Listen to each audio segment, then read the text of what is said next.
تو حضرت عمر رضی اللہ تعالی عنہ احترام بڑے کیا کرتے تھے. آج تھوڑا سا کوئی عہدہ مل جائے نا تو انسان اپنی اوقات بھول جاتا. تکبر اس لیے کہ وہ اس کو اللہ کی طرف سے بھیک نہیں سمجھتا. جس کو کوئی چیز بھیک میں ملی ہوتی ہے تو وہ کبھی بھی اتراتا نہیں ہے. دیکھو آپ کے پاس کچھ بھی نہیں تھا پہننے کے لیے, بھکاری بن کے کسی کے در پہ گئے, سیٹھ صاحب نے آپ کو ایک ٹائی دے دی, 3 پیس سوٹ دے دیا, بنیان دے دیا ہے بھائی, اور شیمپو دے دیا کہ نہا لو. نہا کے آپ نے ٹائی وائی پہنی, اب آپ اسی کے سامنے اکڑ رہے ہو اور لوگوں کو یوں کر کے دکھا رہے ہو, تو وہ بولے گا بھائی میں نے دی ہے, واپس لے لوں گا میں. تو جو چیز بھیک میں ملی ہوتی ہے انسان اس پہ اکڑتا نہیں, اور جو اپنے پیسوں سے خریدی ہوتی ہے اس پہ اکڑتا ہے. خود گئے طارق روڈ میں شاپنگ کی آپ نے, اپنی تنخواہ میں سے, آپ کو تنخواہ ملی تھی, اچھی تنخواہ ہے آپ کی, وہاں سے 3 پیس سوٹ ٹائی پہن کے آئے, اپنی گاڑی میں بیٹھے, پھر آپ ایسے ایسے کر کے گھوم رہے ہیں. کوئی شرمندہ نہیں کرے گا آپ کو, بولے گا بھائی السلام علیکم, اللہ نے آپ کو دیا ہے. تو اللہ کہہ رہے ہیں یہ جو تمہاری اپنی چیزیں یہ بھی اپنی نہیں ہیں, یہ سب میں نے دی ہیں. یہ جو تنخواہ آپ کو مل رہی ہے یہ تنخواہ کہاں سے آ رہی ہے؟ جو آپ کی کمپنی کی ارننگ ہے یہ تو قدرت کی پیداوار ہے نا, جو اللہ پیدا کر رہا ہے. کپاس اللہ نے پیدا کی, اس سے کپڑا بنتا ہے, تو آپ ٹیکسٹائل مل میں جاب کر کے تنخواہ لے رہے ہوتے ہو. یہ تو سب اللہ کی طرف سے بھیک ہے. آپ شوگر مل میں مینیجر لگ گئے بھائی, تو شوگر پیدا کون کر رہا ہے؟ یہ گنے اللہ پیدا کر رہا ہے. آسمان سے پانی برستا ہے اور وہ میٹھے لکڑیاں پیدا ہو جاتی ہیں, اس سے میٹھی میٹھی لکڑیاں پیدا ہو جاتی ہیں شہد جیسی, اس سے رس نکلتا ہے. ایک بارش ہے جو دنیا کی ہر چیز پیدا کر رہی ہے, ایک پانی ہے جو دنیا کی ہر چیز پیدا کر, تبھی پانی بند, سب کچھ ختم. تو یہ سب چیزیں بھیک میں ملی ہیں. تو حکومت بھی کس میں ملی ہے؟ بھیک میں. تو حضرت عمر جانتے تھے کہ مجھے جو حکومت ملی ہے کس میں؟ اللہ نے بھیک میں دی ہے, یہ میرا کمال نہیں ہے. تو لہذا بڑوں کا احترام کرتے تھے. حضرت خولہ بنت ثعلبہ رضی اللہ تعالیٰ عنہ کا بڑا دلچسپ واقعہ ہے. حضرت خولہ بنت ثعلبہ جو تھیں, ان کے شوہر نے ان سے زہار کیا. زہار کہتے ہیں کہ انتی علیہ کظہر امی, بیوی کو اپنے ماں کے کسی محترم عضو سے تشبیہ دے دینا کہ تم مجھ پر ایسے ہو جیسے میری ماں کی طرح ہو. تو عرب میں یہ الفاظ طلاق کے سمجھے جاتے تھے. تو جب ان کے شوہر نے یہ الفاظ کہے تو یہ پریشان ہو گئے کہ طلاق ہوئی ہے کہ نہیں ہوئی ہے. نبی صلی اللہ علیہ وسلم کے پاس آئیں, فتح مکہ کے بعد کا واقعہ یہ. عرض کیا یا رسول اللہ, کیا میں اپنے شوہر پہ حرام ہو گئی؟ آپ نے فرمایا حرام ہو گئی. وہ بار بار اللہ کی طرف دیکھتی کہ اللہ کوئی صورت پیدا کر دے. چھوٹے چھوٹے بچے بھی تھے, شوہر سے بہت محبت بھی تھی. پھر جاتی ہیں, پھر واپس آتی ہیں, یا رسول اللہ. جیسے لوگ طلاق دیتے ہیں نا بیوی کو, تو پھر عورتیں بھی آتی ہیں, مرد بھی آتی ہیں, مفتی صاحب 3 دے دی ہیں کچھ تو ہمارے نبی بھی ہمارے نبی کیا کہہ رہے تھے کہ طلاق یعنی نکاح ختم, حرام ہو گئی ہو ہمیشہ کے لیے. اس لیے کہ آپ اپنی طرف سے, تو مفتی بھی اپنی طرف سے کچھ نہیں بتا سکتا. جب بار بار آئیں اور آسمان کی طرف دیکھتیں تو اللہ نے آسمان سے آیتیں نازل کی. قد سمع اللہ, 28ویں پارے کا پہلی آیت, قد سمع اللہ قول التی تجادلک فی زوجہا, تحقیق سن لی اللہ نے بات اس عورت کی جو اے نبی اپنے شوہر کے بارے میں آپ سے جھگڑا کر رہی تھی.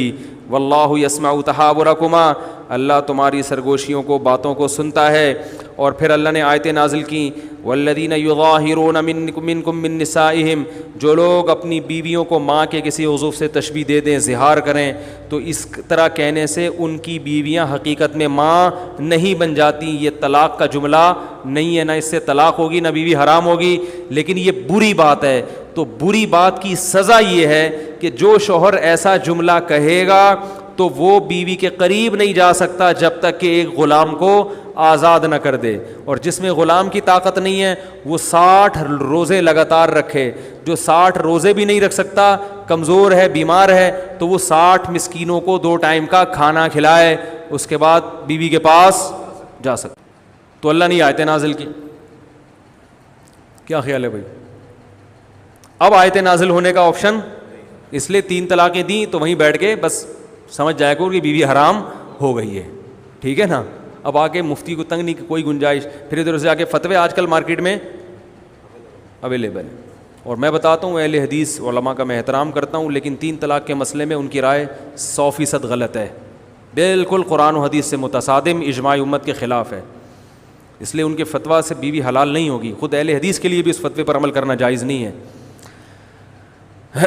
تو رسول اللہ صلی اللہ علیہ وسلم نے ان کو بتایا کہ اللہ نے تمہاری بات سن لی. تو یہ بڑی ایک فضیلت تھی. یہ حضرت عمر کے دور حکومت میں یہ بوڑھی ہو چکی تھیں, خولہ بنت ثعلبہ جو ہے نا, ظاہر ہے وقت گزر گیا تھا, بوڑھی ہو چکی تھیں. ایک دن حضرت عمر جا رہے ہیں تو ان کو پتہ چلا کہ امیر المومنین گزر رہے ہیں, تو یہ بوڑھی ہو گئی تھی. انہوں نے حضرت عمر کو روکا اور ٹھیک ٹھاک سنانا شروع کر دی. تم بادشاہ بنے ہو, تم مسلمانوں کے امیر ہو, تمہیں قوم کا خیال نہیں ہے, تم ایسے کر رہے ہو, تم ایسے, جیسے عادت ہوتی ہے بڑے بزرگوں کی. حضرت عمر سر نیچے کر کے سن رہے ہیں, سنتے جا رہے ہیں, کچھ نہیں کہہ رہے. تو حضرت عمر رضی اللہ تعالیٰ عنہ اتنے بڑے امیر, لوگ کانپتے ہیں ان کے نام سے, اور ایک بوڑھی عورت کھڑے ہو کر ڈانٹ رہی ہے, سمجھا نہیں رہی, ڈانٹ رہی ہے, بولتی جا رہی ہے, چپ ہی نہیں رہی. تو وہ جو حضرت عمر کے خادم تھے نا, انہوں نے کہا کہ قد اکثرتی یا خولا, بہت زیادہ کر دیا آپ نے نصیحت, امیر المومنین ہے, تھوڑا خیال کرو. ٹھیک ہے 2-3 دفعہ ہو گیا, اب یہ آپ تو بولے ہی جا رہی ہو, بولے ہی جا رہی ہو, بولے ہی جا رہی. حضرت عمر نے ان کو خاموش کرا دیا, اپنے خادم کو. فرمایا کہ اگر یہ عشاء کے بعد کا یہ واقعہ ہے, فرمایا اگر یہ عشاء کے بعد سے فجر تک بھی مجھے کہتی رہے گی تو عمر اس کی بات سنتا رہے گا, کیونکہ یہ وہ عورت ہے جس کی بات کو اللہ نے آسمانوں پہ سنا ہے. تو عمر کون ہوتا ہے اس کی بات کو سننے سے انکار کر دے؟ یہ وہ عورت ہے جس کی بات اللہ نے 7ویں آسمان پہ سنی ہے. یہ آئی تھی نا نبی کے پاس گنجائش پیدا کریں, تو قد سمع اللہ, اللہ نے آیتیں نازل کی, اللہ نے سن لی اس عورت کی بات جو اپنے شوہر کے بارے میں آپ سے جھگڑ رہی تھی. تو جس کی بات اللہ 7ویں آسمان پہ عرش پہ بیٹھ کے سن رہا ہو, عمر کیسے کہہ سکتا ہے کہ بس کر, میں نہیں سننا چاہتا. تو یہ بھی وہی ہے اللہ کا خوف. یہ کہاں سے آیا؟